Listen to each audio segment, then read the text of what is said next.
Life happens, and not always the way we expect it to. Every single day we face change, stress, and uncertainty. What if you could learn to thrive no matter what life throws your way? Resilience expert Adam Markell and his inspiring guests explore breakthrough strategies to fully embrace change and build the resilience required to become change-proof.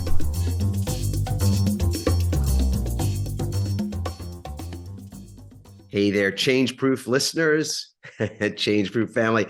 Today's podcast, I get to talk to Marc Miller, who is a guy, very, very interesting man. He came from a lower middle class economic background, entered the office leasing business with absolutely no contacts, and has had and continues to have a very prolific career in that space. After trying some other things out that you'll hear about during our show, including being a member of a Big 8 accounting firm, and is now an artist as well. I think you're going to love this conversation with my guest today, Marc Miller. So stay tuned and enjoy. Hey, Marc, welcome to the show. It's great to have you today. And, I want to ask you this question to begin with. What's something that's not a part of your bio that you would love for people to know about you? Just one thing that's not typically part of your bio or your intro, let's say, that you would love for people to know about you. Probably that I'm a very visual person that is so into nature and colors. Yeah. I mean, and it's interesting because if people are only listening to this, they won't get the flavor. But if you're watching on YouTube, you'll see that behind Marc on the wall is quite a bit of artwork. So, obviously I don't want to talk about the artwork for, more than a moment here, just because people can't see it if they're not watching it on YouTube. But can you say something about what is hanging behind you? Absolutely, Adam. I, since I was about 5 years old, I started drawing with whatever I had available, whether it was a children's pastel set or crayons. And as I got older, it led to using Parker pens and paper mates and then gels and Sharpies and even fountain inks, and make a long story short, from the size of a business card up to, on average, 10 by 14 inches, I create abstract works of art. And in the past year or so, we decided to basically introduce it to the world and, go commercial and also go organic in terms of people, getting to know where I come from and why this is authentic, soulful work. Yeah, beautiful. I'm so happy that just so naturally led out. I would have said, is there something that I've learned about you in just the first couple of minutes of our conversation? Because we've never had a conversation before. This is one of those wonderful moments in podcasting where sometimes you get to meet a guest for the very first time, just at the moment where you're going to have an interview. But you took a really, just for folks that might be wondering, what was that space between the question I asked you and your answer to that question? And that was an intent. That was a space, which of course we're not, haven't edited out, which I would have said you're thoughtful, because you didn't just start to respond as so many people tend to do, meaning you begin to speak and then you figure out what you want to say or what you're going to say in the process of speaking. And I think that's one of those interesting things that you tend to notice about folks at times. But you didn't do that. You took a pause and you thought some more, and then you responded. So that's something I noticed about you. Is that true? It is true. I first of all, I appreciate, what you said, because the mind is different than the mouth oftentimes, right? And the first impression I had was, what's not on my bio was the fact that I ran a marathon when I was 22. And that, that's something that is relevant. Who cares? But in terms of resiliency, that was one of my first huge tests in not stopping during a pouring rain for 4.5 hours. And even though my brother and I started it together, his pace was a little too fast. So within a half a mile, I let him go over the Verrazano himself. And then I continued my race all alone. Kind of like that, the loneliness of the long distance runner. You've heard about that.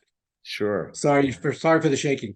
I'm gonna move back a little. So that's the first thing that came to me. But then I said, is that's it has nothing. I mean, aside from maybe some internal mental toughness or resilience, that's not necessarily what I wanted to portray or introduce myself to you.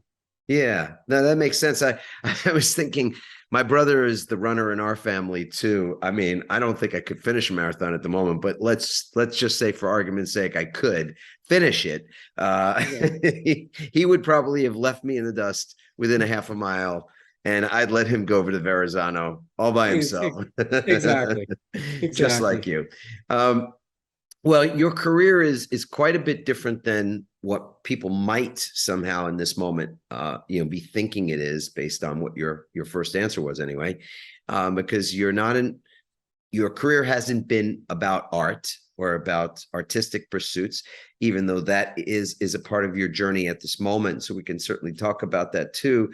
Why don't you take us back to or share a little bit about what your career over the last 39 about thereabouts years has been, because I think that's fascinating, and I actually want to explore a little bit of that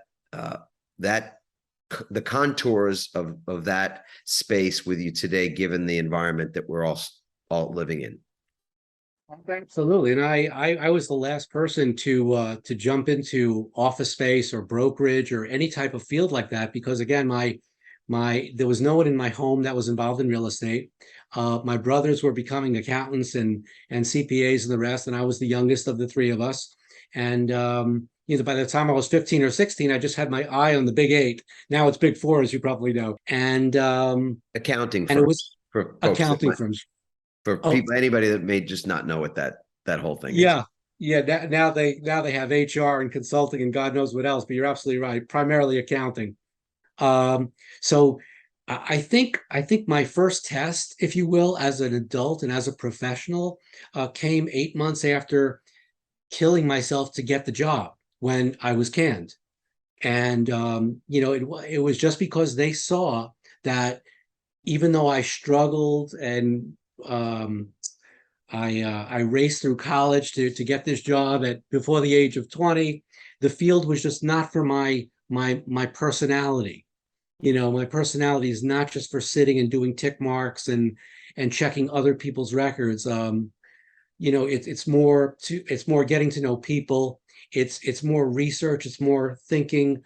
And again, the visual part just kind of came out of nowhere. But so after I left accounting, I found this position with a real estate firm that I was actually the firm that I was auditing shed me away. They basically, there was one guy that wanted me on his team, quote unquote, and then the chairman of the firm was known as a very eccentric guy, and he asked people questions like, if you're at the end of a movie theater line with your girlfriend, how are you going to get to the front of the line and get in? Just strange stuff like that. So he didn't like my answer. So I went on to other firms and over, as you said, Adam, over 39 plus years, including 8.5 having my own boutique between 2000 and 2008, a very historic period of time for Americans, especially. Yes. I had created something called Miller and Partners, which was a boutique tenant representation firm.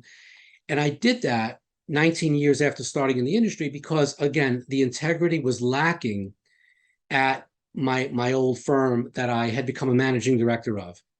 And I left some chips on the table at the age of 39 at that time and said, you know what, even though people are talking recession and this and that, I have some clients, I have some loyalty. I have a core group that love what I do, and let's do it. And then that led me on a different journey of eventually getting bought by a bigger firm in '08 that I felt comfortable with, and on and on. Sure.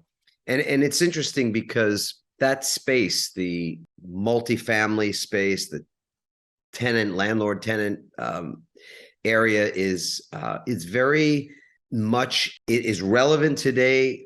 It's in controversy, I think, on some level today, in ways that that I don't know how predictable those it was. Perhaps it was because there's quite a number of investors that had been buying up single family homes and buying up other multifamily structures in order to maximize profits as landlords, as property owners and landlords. And right now we're in a situation where there's where the rental market has really kind of spiraled in many markets. And I'd love to get your take on that, because it's I think it's bringing up some interesting sort of if like we were in college and having an ethics class, Right. we understand that the purpose of, in many ways, capitalism is that people create businesses and those businesses thrive, and when those businesses earn profit and they thrive, there's sort of a sharing of the profit, if you will, because people earn more money at those places and those people spend more money, and the economy, it's just sort of a ripple effect where all the boats are rising because the tide is rising.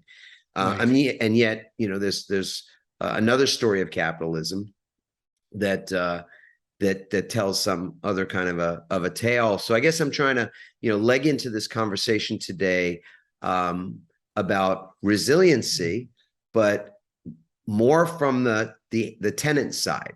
And I'm not being a tenant advocate here in any way. I was a lawyer for 18 years, and I represented, for a period of time, I mean, I did a lot of real estate work, and I represented developers and also the financing arm of commercial development and residential development. And for a brief period, I handled, for 5 or 6 years, I handled bankruptcy work as well. And so I got to see, kind of up close and personal, the relationships between landlords and tenants, and all that kind of thing. So I'd love to just get your sense of what's the landscape today. We could start kind of big aperture, wide lens, talk about your thoughts on the environment, and then we can also talk about resiliency in that context as well. Sure. I just want to clarify, Adam, that I'm more of a commercial guy than a residential guy. So that makes so when it comes sense. to so when it comes to the multifamily or the landlord residential tenant side, I could speak to it as a business person, but not as what I would call a market expert. That's fair. So you know what? We'll do this. I want to talk about that too. But I will say that, if we were, again, I'll put my lawyer hat on now, right? So I'm not calling you as an expert witness to the stand. Right. So you don't have to talk about your CV and exactly. qualify you under federal rules. All right, cool. Okay, good. So where I'm coming from is basically, I was exposed to the industry from an office leasing, office space, commercial real estate point of view. And, instead of, becoming in-house with one of the big real estate families or institutions, or becoming a building agent, I just grew my career organically, one tenant, one space user at a time, whether they were IT or architecture or law, and built this following, and organically was able to get referrals as well as grow with my clients. Like some clients, would come into New York with 10,000 feet, and I, at the end of several years, we'd be up to 60,000 feet in some cases, based upon their industry model. So basically, the nature of that side of the business, called tenants representation, is basically creating leverage and space between the tenant, who has less power, and the landlords and their brokers that have most of the power. And that's something that I took to like a fish to water, thankfully. And I think after that negative experience in my brief accounting career, it gave me that charge of energy when I saw this service that I felt I could provide beautifully and get well paid for it. Yeah. And so again, just philosophically, let's say, not from an expert standpoint, we're going to talk about the commercial, but I want to just sort of Okay. start with the residential because, Okay, sure. and it may well be that on the philosophical or opinion level, you're no more, your opinion is just based on personal, on your observations or your own experience in life, et cetera. But I'm just curious, do you see, sort of challenges in the way that rents have escalated, for example, across the country? Absolutely. Absolutely. I think there's a disconnect between what's going on with people's lives and the institutional owners that, as you were saying before, are buying up suburban homes in addition to their holdings in the cities and the CBDs. Um, so I think it's very, very difficult, depending upon where you are in life. I mean, obviously for young people, graduating college, graduating law school, still in that mode of building a career, like always, they might have to share apartments like we always did, but because rents are so high, they now have to squeeze an even smaller space. And therefore, they have to spend more time in the cafeteria or the library or the local Starbucks, unless, of course, the WeWorks of the world open their doors for people that can't necessarily give WeWork 500 to 2,000 a month. So I think and again, as we go older than just people that are sub 30, we're dealing with people that have career issues and have been dislocated because of their companies or because of an M&A or maybe even a chapter 11 in a chapter, is that what called chapter 11 in the company? Mm-hmm. And then they probably have a kid or two and they're 35 or 45 and they have to pivot to use your terrific word. And it's I think it's very challenging. And I think that, as you were saying about the balance of capitalism, it's a huge issue because you don't want the government's hand involved with anything. We want the free hand of the market, but when the free hand of the market starts to weigh the scales to such an extent on the power side, and the regular people that don't have, the significant bank book or the institutional money or the parental money, whatever it might be, to pay their rent or pay their mortgages, there has to be some simple, kind of like justice. I don't want to use any prefix before the word justice, but just a just, fair environment where people can, be a good citizen and make an honest living and be able to house themselves and their families, right, in a safe Yeah. area.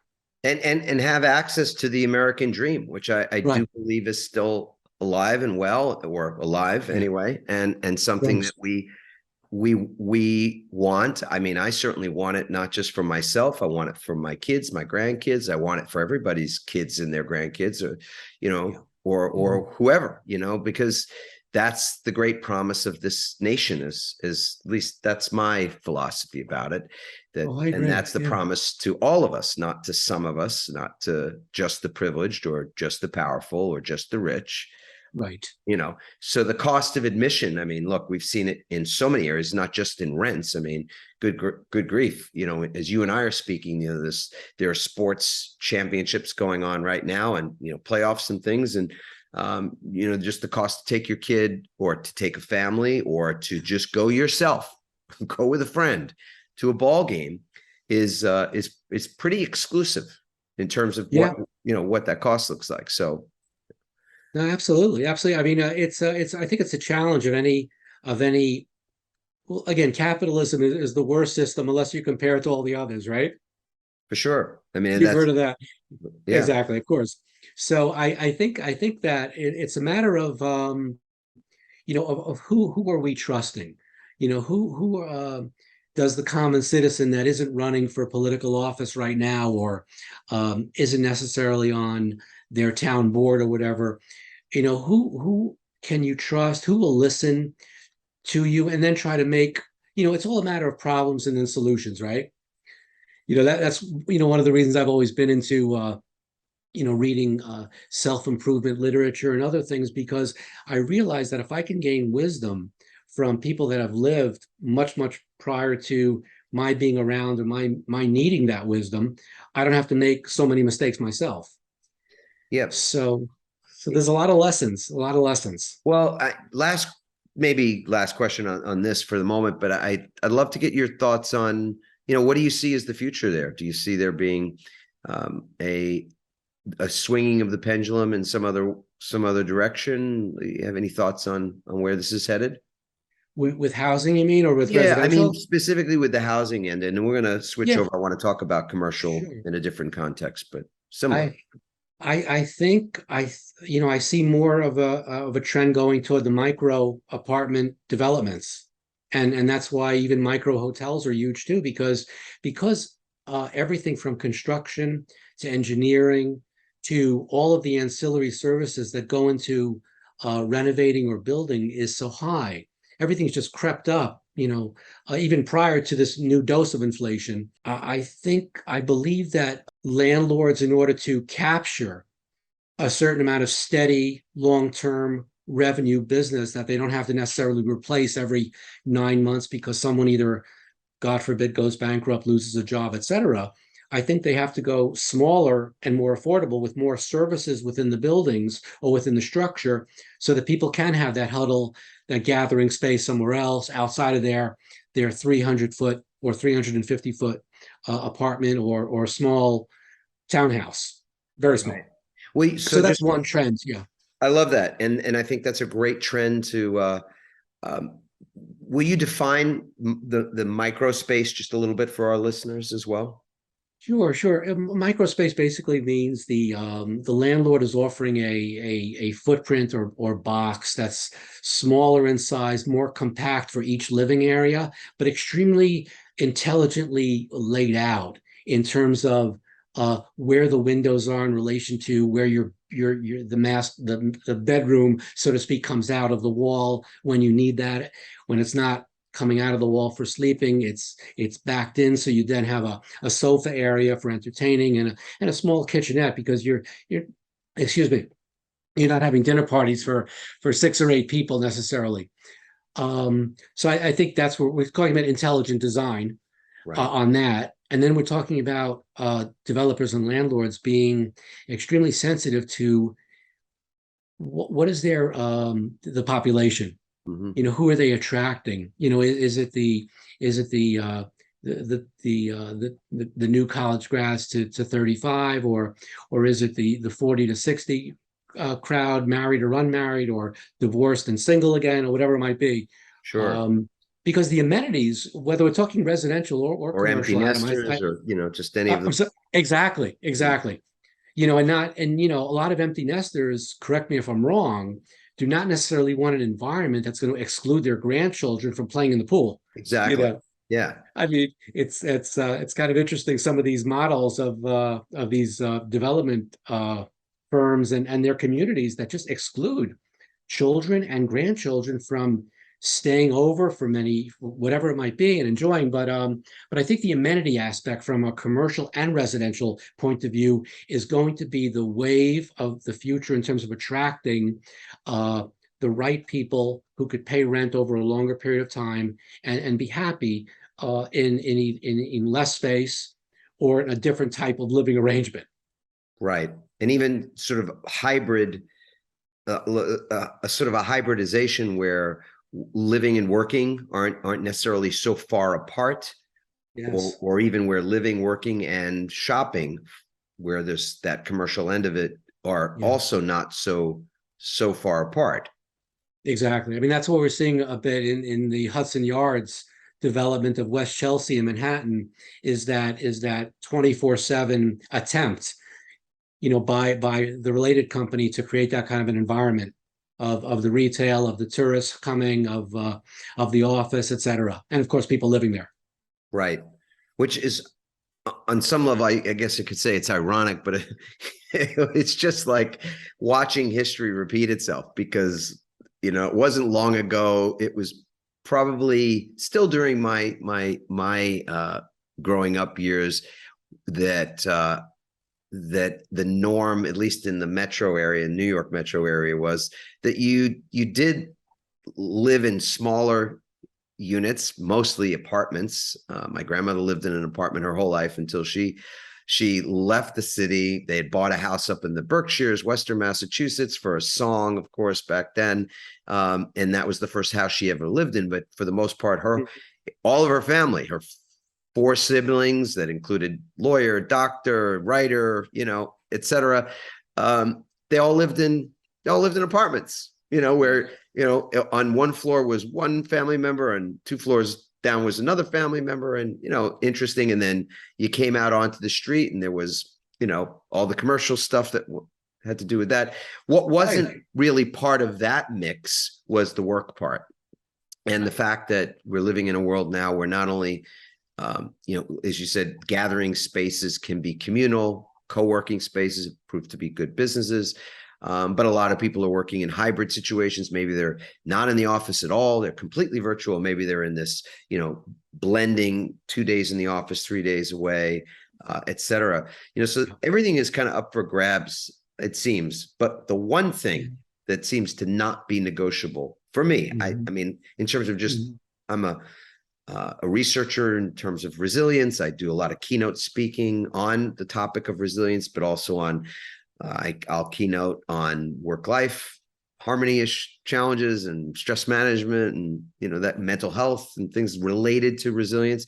But in that research, what I see in the trends really reflect a pushback against things like a trend to exact more and more money for regular, just sort of common living, the ordinary things that are necessary for daily life, not extravagances, not luxuries, but just the ordinary stuff. That is not sustainable. That is not a model that I think is sustainable. So you're absolutely right. I mean, we have something in Manhattan, and it's elsewhere in the country, but it's extremely aggressive in Manhattan, called the differential between rentable square feet and usable square feet. In between the two, there's something ascribed called a loss factor. And loss factors include part of the common area off the elevator, the lobby of the building, the electrical closets, etc. But there came a time, about 25, 30 years ago, and it got worse progressively until they couldn't make it more onerous than it is they were basically, unfortunately, landlords were going out more aggressively from the 100% envelope of the structure. And with architects that were signing off, they basically now have 130% of a building that they're charging rent on. Last time I checked, that's not fair. And that's not, I always say it, I hope this is okay for your podcast, but I always say that if Elliot Spitzer's father was not a real estate developer, Spitzer would have went after the real estate industry, not after Wall Street. Right. So, I'm not saying right as in I know that for a fact or even agree, but right in the sense that there has been an issue. I mean, again, I grew up in New York, for people that don't know that. So I've grown up sort of hearing about slumlords, hearing about, all the shenanigans that I don't think that's the norm, by the way, but there are situations where landlords have gotten the reputation of just sort of whatever advantage they could take. I don't know whether it's measuring the square footage of an apartment out to the studs, even though that's not technically the square footage that's, usable within that, or livable in. Right. But it is one of those things, as you say, that you're identifying this ethical. I started this conversation by sort of framing it around the ethics of it. I think the ethics are the thing that won't hold water after a while. Like just recently, I read in the Times that in Kansas City, they're pushing back on landlords and on property owners based on what has been something like a 30 or 35% increase in rental pricing over the last 12 months. I mean, that's about double the average in the country, which even that half of that is shocking, frankly. So absolutely. Yeah, So we're at, I don't know whether we're at a precipice or what have you, but as I said, as a researcher, I'm always curious what the trends are. And I do recognize that it's like a pendulum. Yeah. So it swings in one direction for some period of time, whether it's stocks, bonds, real estate, whatever it might be, and then it reverses course to some degree. Yeah. There's a brief period, I suppose, where we're in this nice middle area,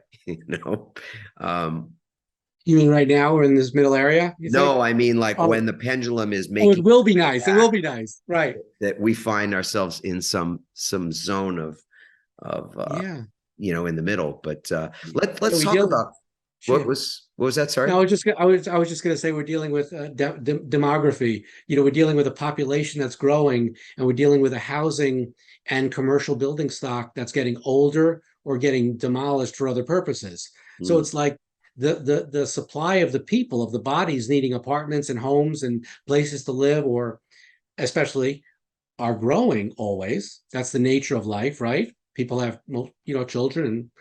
But on the other side, again, if the housing stock in a municipality or a town or a hamlet or a big city has not been staying on top of their game in terms of the individual landlords or the owners, or even the city sometimes being involved in transportation and cleanliness, quality of life issues is huge, because no one wants to live on a street or within X number of blocks if they are it's an eyesore, or they're not safe coming home, or it's not clean. Yeah, exactly right. So so I want to shift now into looking at commercial, which is again totally a related thing, but it is its own niche for sure. Right. And I would have expected, coming out of the pandemic, with again going for a period of sort of whatever it was, at least a year in many places, that commercial space was unoccupied. And by the way, a part of our business works with organizations on a consulting basis to operationalize resilience in those organizations. And one of the challenges that we hear again and again right now is getting people back to work, getting people back in the office. In fact, there was an accounting firm, a large accounting firm, I won't name the name, where they were saying they have a brand new building. It was built before the pandemic. It's gorgeous, amazing, spent a lot of money on it. They pay out, they've got a lot of debt on it, all that. And they've got about 30% occupancy in this building of theirs. And so part of what we're, helping them with, assisting them with, is to get their people in a place where they want to come back to work, and they can utilize that space. But I guess my question for you is, coming out of the pandemic, I would have at least thought it possible that more commercial developments went belly up because people were just not occupying that space. Now, of course, people are in long-term leases, so it could be you're going to, maybe is there bad news down the road, do you think? What's the state of that marketplace? Well, I think there was a lot of, let's call it, forgiveness from the various people that either hold paper or held leases, in terms of the reality that not only do we not have people filling up the space, but our business, our P&L, just look at our numbers, and out of respect for the owners of property, they have a right to say, if you're asking for some relief and some reduction in a number of months free, et cetera, then we have a right to see the actual numbers to show that your business is down. That's only fair, right? Because in any environment, we always know that there are people that are doing great in a tragic environment, but they still got to complain and ask for something free. People just do that. Well, plenty of people took PPP that didn't need it, but we won't go down that road. Yep. Right. Right. So, so to your point, the question of getting people back, it's I guess I don't know. Do you think everything in life is a carrot and a stick? Adam, what's your view on that? Before I answer the other question. Yeah, no, I don't see it as either or, but I guess I wasn't clear either, because what I'm curious about is, do you see there being, are there signs that there's systemic issues in commercial real estate, given the fact that in our experience anyway, the workplace will never be the same as it was. That's for sure. And Right. there's a certain percentage of people that will never come back to the office. Well, I think, when you're dealing with work that could be done wireless in the clouds, files are safe. The idea of collaboration and collegiality on a hour by hour or day by day basis has really lost its truth. And, some companies are saying, well, the partnership structure, we can work from home because we've earned it. We've done this but if you're in the first 10 years or whatever of your career, then you better get your butt in the chair in the city or wherever it is, because that's how life works here at this company. Now, each company takes a different posture, but I think I believe I believe the lockdown and the fear that it evoked in terms of the plexiglass panels and how many to an elevator and stand this way and go that way, don't breathe on him or her, and this goes way beyond the idea of you can't even compliment anybody if you like their outfit anymore, right? That's another subject. So I think that I don't think things are going to return to normal. I think we're going to see a deficit from the number of people in the office in any given day or week. You were mentioning correctly a lot of the hybrid models, 2 in, 3 out, or vice versa, et cetera, different things. And the question is, how can a culture of a company become so attractive to its staff, no matter what their level, that they want to be there? Yes. That's that's the wonderful tasks that sometimes we are able and honored really to assist with in finding some of those answers when we're working with folks, companies and their leadership teams. But do you see there being systemic issues in commercial real estate as a result of this? I mean, whether it's that or it's even the box, the boxes that we know as, the outdoor malls and things like that. Do you see, the sort of longer term structural issues in that industry? It started when years and years ago, Nordstrom's and Saks and all the other brands started experimenting with a smaller box theme. Saks and Company, or the Closet, Nordstrom Closet or something. So that was just the tip of the iceberg pre-COVID. In terms of the idea of, do we really need a 50 to 150,000 foot box, as you were calling it? In my opinion, these last 2.5 years have solidified the idea that there's no more business as usual for. I mean, it's one thing if you're a strip center and if you own a number of stores in downtown Charleston, your business model is not going to change as much as if you have a shopping center outside of Somerville, an hour away, just to give some geography there. Yes. So back to the location thing, which exactly is true to a great extent. Yeah. So what I believe is that that malls and owners of property have to totally rethink their land use, in other words, and then see if the current zoning even clicks. But you may need to, one may need to, I should say, really get diversified with the number of quote unquote services, as well as whether it's healthcare, whether it's car washes, whether it's and then the store mix, sure. And the eating. People have to eat, so they want that variety, but they want fresh and healthy, and not something that's just to that's been sitting there for even a couple hours. People have high expectations. So, but I think in terms of the clothing companies and they all have to rethink how much space they could really afford.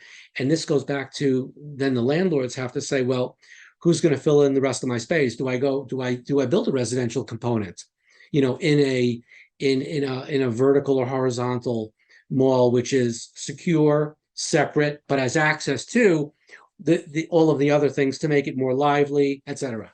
That's interesting. I mean, again, I'm sure that none of this isn't being talked about in more the the setting of people invested in that space.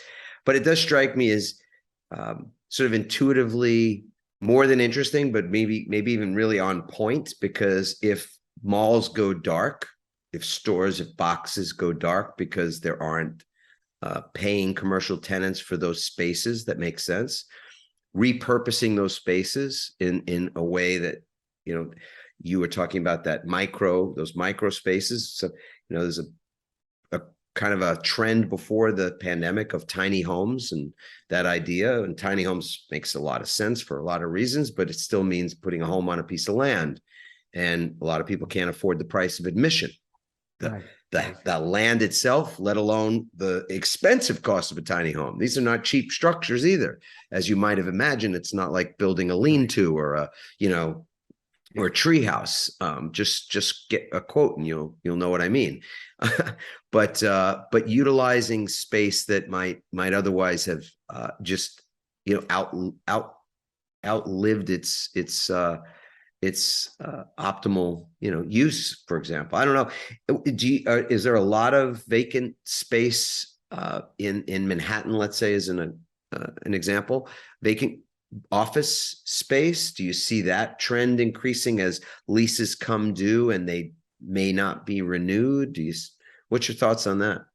Yeah, I mean, we're dealing with a historic amount of both sublease space as well as direct space that is on the market. And the media and the landlords and the PR people that work with them are trying to spin a different story about the leasing velocity coming back and how busy they are. But I'm representing a few tenants now, an investment firm, a family office, consulting on a few others, and everybody's trying to navigate how do we see the future, and are we adding or subtracting? Most companies that are not growing in terms of new departments or new businesses are definitely, upon renewal or earlier, if they could sublease, will be downsizing, from my experience. Shrinking their footprints. Yeah, exactly.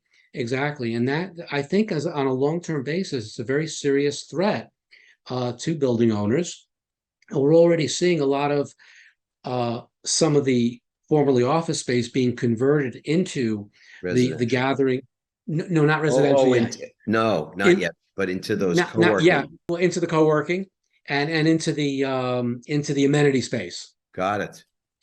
So if there happens to be a floor with a large outdoor area or terrace, they'll make that floor into ping pong, espresso bar, beautiful couches.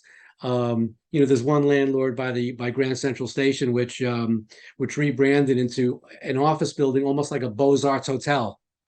Yeah. And I got to give them a lot of credit, because they took this 1925 building, that had columns, and it really didn't lay out great for space users in the modern era.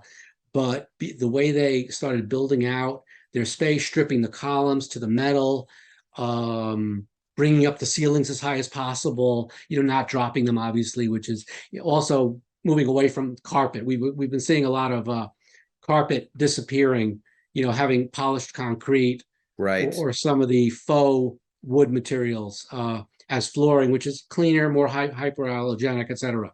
Yeah. Let's not be in the carpet. Somebody's racing to get out of the carpet business right this second. Exactly.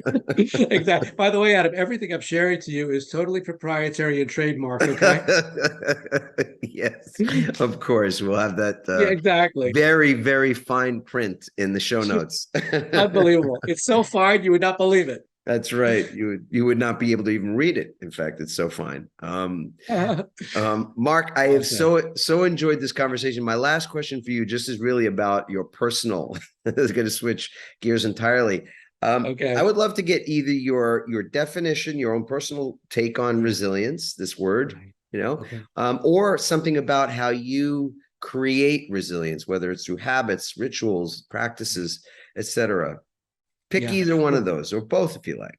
Sure. I think I'll pick the latter side. For me, being resilient is being grounded.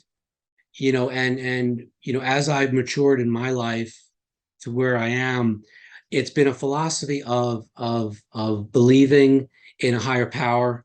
I call him God. So Uh, so you know, so do I, by the way. Yeah. okay, good. That's Okay. nice to hear. So I basically have a little mantra. I wrote it down so I don't forget it. Basically, faith, trust, work, meaning effort, and then surrender. Hmm. And again, that's not something that has never been spoken about. A lot of the football coaches talk about, working the process and have your blinders on about the threats from any other team, or don't worry about the win, just do your job. Hmm. So I think the idea of surrendering for me, but loving life is what gives me the resilience to deal with getting smashed by the waves and getting and needing to get back up because I have a family, I have responsibilities, and I have goals, and I love growing and continually getting my art introduced and trying to it's new for me in terms of presenting art and seeing people's reaction, but I must tell you, it's been so gratifying. The fact that people want to put something that I created on a special wall or something. It's been incredible, Adam. Marc, I've so enjoyed this conversation. I really feel Thank you. Thank those you. words that you just shared. I share a lot of those very same belief systems. You have a wonderful, it's like there's two things happening, there's for me in terms of this, there's that you're a pivoter and that you've got this wonderful pivot story, which is not, as some people think, I wrote this book some years ago and actually Simon and Schuster just re-released it in a paperback, updated and all that for the pandemic times, this book Pivot. But it's less about having this jump ship or leave your current thing, whatever that thing might be. And it's really more about what you just described, which is that you're utilizing the career that you've put so much time and effort and love into, I would say, over 39 plus years, in that commercial real estate arena. But you're also embracing this other aspect of yourself, these other interests and these other talents that you have in the art space. So it's not there's no mutual exclusivity. It's both, not either or. And I truly Yeah. love that about you, Marc. Thank you. I mean, I really thank you so much, Adam. I really appreciated the conversation too, and congratulations on the getting back into the paperback on Pivot. It's awesome. Yeah, it's fun. The new book that came out was a McGraw-Hill book called Change Proof, and that book is really more focused on resiliency. And you said something that also really resonates with me. I gave a TED Talk some years ago, which talked about my journey, which has been a rocky road, like everybody I know. But I love my life. I've of love for life, and I appreciate and I'm grateful for my life. And you said something really similar to that. Thank you. So to love life, I think is a very important resilience tool. Yeah, I And mean, we're all being barraged by a lot of negative things in the media or politics, and unless we have the top of mind aspect that we have to choose life and what is life affirming and life enhancing, and are we spending too much time in front of the computer and not enough in nature and all of these other things. So I really I did watch your TED Talk, Adam, and I appreciated that health battle that that scare you had, and you came back and reevaluated. I really respect that. And mm. you're doing great, obviously. You look great. Thanks. Thank you, Marc. All right. Well, you guys will make up your own mind. Go on YouTube, check out this episode so you can see and send me a message or whatever. We have full show notes. This is a message out to our listeners right now. Of course, we have full show notes. You can find out more about Marc, and find out, just basically find the places in this conversation that you might actually want to remember or share with your teams or noodle on yourself. We love comments, and you can leave a comment at adammarkel.com/podcast. So I get it directly. I read all of those. You can also leave a review on any of the podcast platforms that you're consuming this on, whether it's Stitcher or it's iTunes or what have you. Even, I believe, on Spotify now, you can leave a 5-star review. Hint, hint. We'd love that. And again, the comments are so welcome. I do read them all. I respond to them, and I appreciate them. Feedback is like oxygen to us. So with that, I'm going to say goodbye and say thank you, Marc, for this really just interesting and fun conversation. I've thoroughly enjoyed it. And as always, I wish you well. And everybody out there listening, I wish more than anything at all that you can love your life no matter what. And with that, we'll see you soon. Be well, Adam. See you soon. Bye.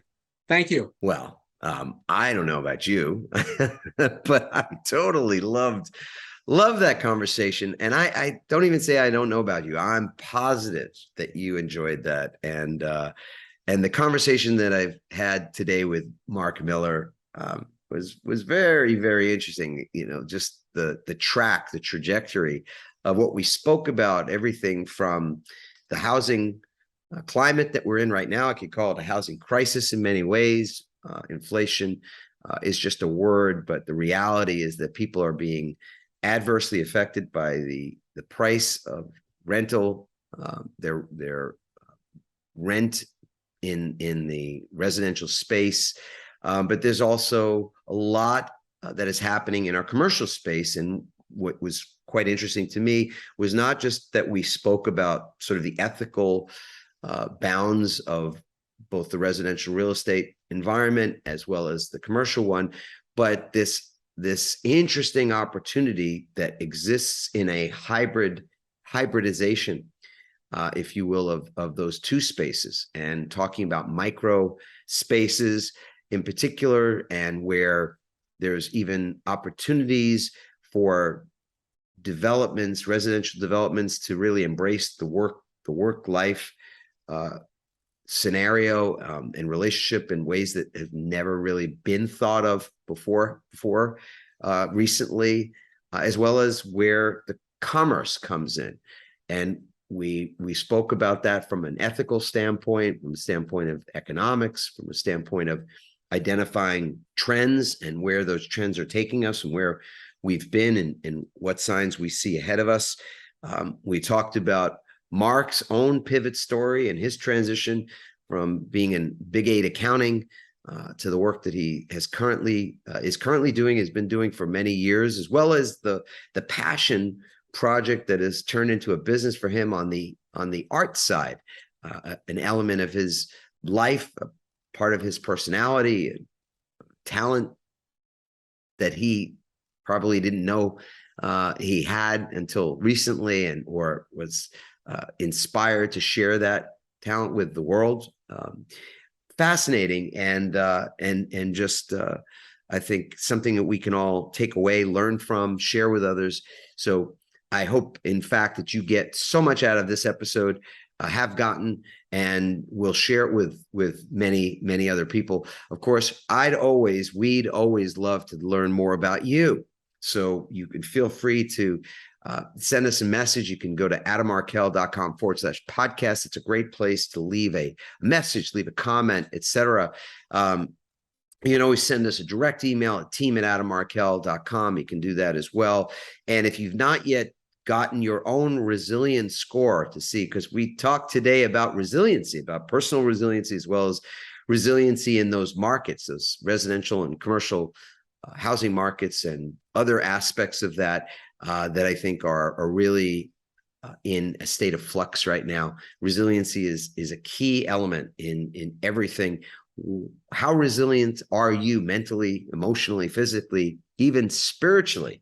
You can simply go to resiliencerank.com, and in 3 minutes, get your own baseline assessment, a tool that I have used now for many years with more than 5,000 resilient leaders across the globe, everything from Fortune 50 companies to startups, and you get to have access to it right here at your fingertips for free, by the way. 3 minutes, you can find your score and get access to resources that will also meet you where you are, cost you nothing except the moments that it takes to be honest in your answering of the questions, the simple questions, and we can go from there. But I'm so grateful for the relationship. Love the fact that you're listening.